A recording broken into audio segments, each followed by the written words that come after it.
ഉപ്പുതറ സർക്കാർ ആശുപത്രി platinum jubilee നിറവിലാണെങ്കിലും ആവശ്യത്തിന് ഡോക്ടർമാരെ നിയമിക്കാത്തത് കുടിയേറ്റ കർഷകരെ നിരാശയിലാക്കുകയാണ്. ദിവസേന 500-നും 600-നും ഇടയിൽ രോഗികൾ ചികിത്സയെത്തുന്ന ആശുപത്രിയിൽ 2 സ്ഥിരം ഡോക്ടർമാരും 2 താൽക്കാലിക ഡോക്ടർമാരും മാത്രമാണുള്ളത്. 3 പേരുടെ ഒഴിവ് നികത്താൻ സർക്കാരിന്റെ അടിയന്തര ഇടപെടൽ ഉണ്ടാവണമെന്നാണ് കുടിയേറ്റ ജനതയുടെ ആവശ്യം.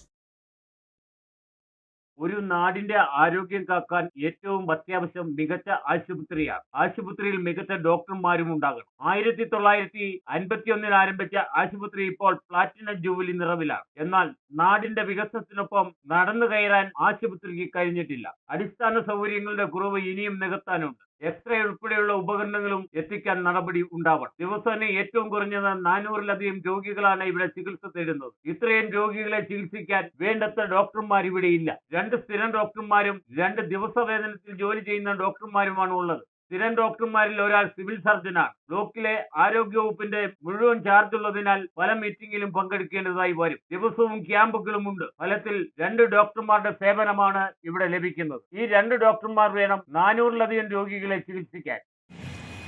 കാലം ഇത്രയും മാറിക്കഴിഞ്ഞാലും പഴയൊരു അനുഭവം വെച്ച് കഴിയുമ്പോൾ ഹോസ്പിറ്റൽ ഒത്തിരി ഗ്രേഡ് മാറിയിട്ടുണ്ടെങ്കിൽ പോലും പഴയ ചികിത്സയൊക്കെ തന്നെയാണ് മെച്ചം. അല്ലെ ആൾക്കാർക്ക് വിശ്വാസം ഉണ്ടായിരുന്നത്. ഇപ്പോഴത്തെ ഡോക്ടർമാരും മോശമല്ല. പക്ഷേ ഈ വികസനം നാടിനൊപ്പം പോലെ വന്നിട്ടില്ല.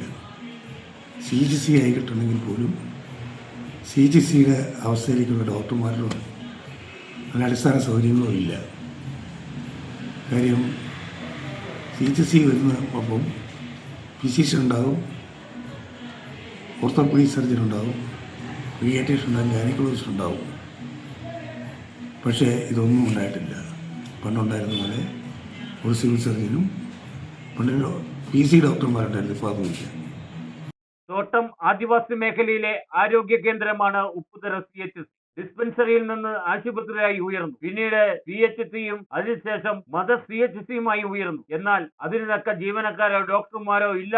അതാണ് ആശുപത്രി നേരിടുന്ന ഏറ്റവും വലിയ രോഗാവസ്ഥ. പുതിയ തസ്തിക സൃഷ്ടിക്കാനോ ആവശ്യത്തിന് ഡോക്ടർമാരെയോ ജീവനക്കാരെയോ നിയമിക്കാനോ മാറി മാറി വന്ന ഭരണസമിതി വിമുഖത കാണിച്ചതാണ് ആശുപത്രിക്ക് തിരിച്ചടിയായത്. നിലവിലുള്ള സിവിൽ സർജൻ ഉൾപ്പെടെ രാപകലില്ലാതെ അധ്വാനിക്കുന്നതിന്റെ ഫലമായാണ് ആശുപത്രി ഈ നിലയിലെങ്കിലും പ്രവർത്തിച്ചു വരുന്നത്. 75 വർഷം ആഘോഷിക്കാൻ ഒരുങ്ങുന്ന ആശുപത്രിക്ക് ഈ വർഷമെങ്കിലും ആവശ്യത്തിന് ഡോക്ടർമാരെയും ജീവനക്കാരെയും നിയമിക്കണമെന്നാണ് കുടിയേറ്റ ജനതയുടെ ആവശ്യം. Idukki vision news, Upputhara.